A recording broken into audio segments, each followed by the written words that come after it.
welcome back to another episode of Work Knives of the World. And the very first video of this series, we were covering the United States Old West, and in this one I want to go back to the United States more modern times. And we're going to talk about the Buck 110 Folding Hunter. Very iconic knife. So the date is April 18th, 1963. An iconic date in American knife manufacturing history. That's the day that the Buck 110 Folding Hunter was originated. It went into production the next year in 1964, and over 15 million, as of the making of this video, have been sold. And it's a great knife, and everybody's probably familiar with it. And here's some examples of Buck 110s.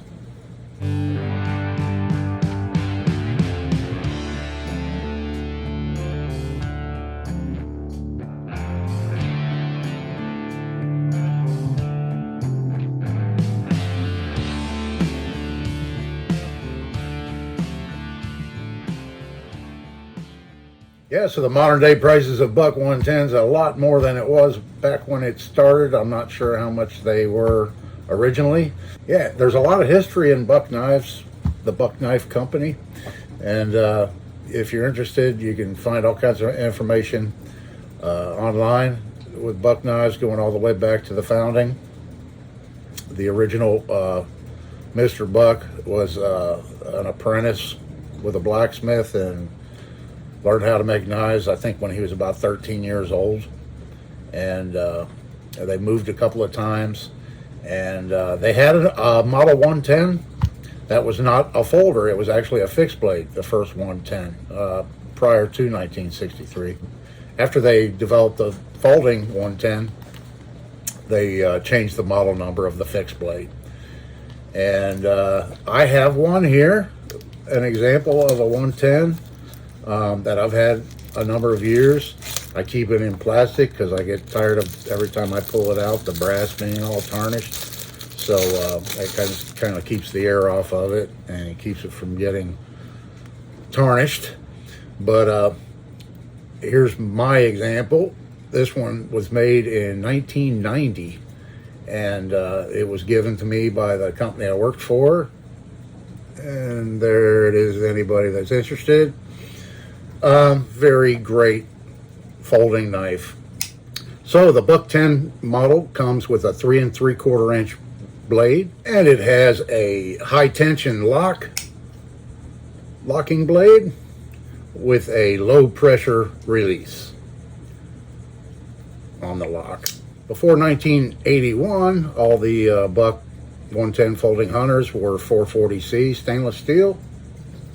And then from 1981 to 1992, they used 425M. And then from 93 on, they started using 420HC. There was two different spring styles. There was a round, which is the more common spring that's inside here. And then less common would be a square style spring.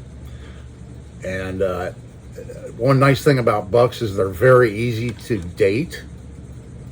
And I can tell on mine very easily what year it was manufactured because of the X right there. That indicates it was made in 1990. But here's a chart in case you have a Buck and you want to know how old it is. You can look at this chart right here and it'll tell you.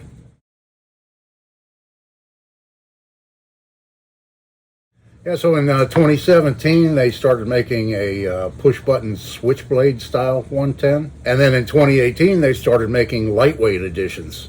They added to the lineup of Buck 110s. Plastic handle scales and, just a lighter weight, because these do sport a very heavy brass bolsters on them.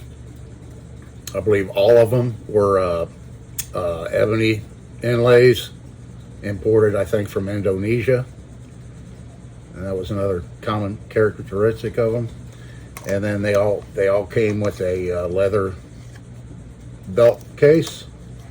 And this one here I carried for years and used, at work, so that's why I'm including it in the work knives, because this knife right here accomplished a lot of work for me over the years that I carried it. I was looking at it a little closer the other day, and the belt loop, you can see it's about shot from all the use that I gave this knife. The blade's still in pretty good shape. It's got a little bit of distortion on the edge. I don't know if the camera will pick that up, but been sharpened a number of times. Yeah, these are great knives. These were actually considered the first folding knife that could take the place of a fixed blade, because they're so strong. You could open one of these up, lock it open, make a regular fixed blade sheath for it, and there you go. But of course, folding it, makes it more compact.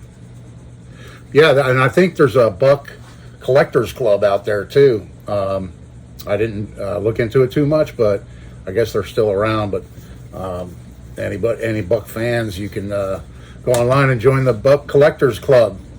So anyway, this is Dave. I appreciate you coming around, watching the videos, and check out some of the other ones. And please give me a like, share, subscribe. All that really helps me out. I appreciate it. We'll see you in the next one.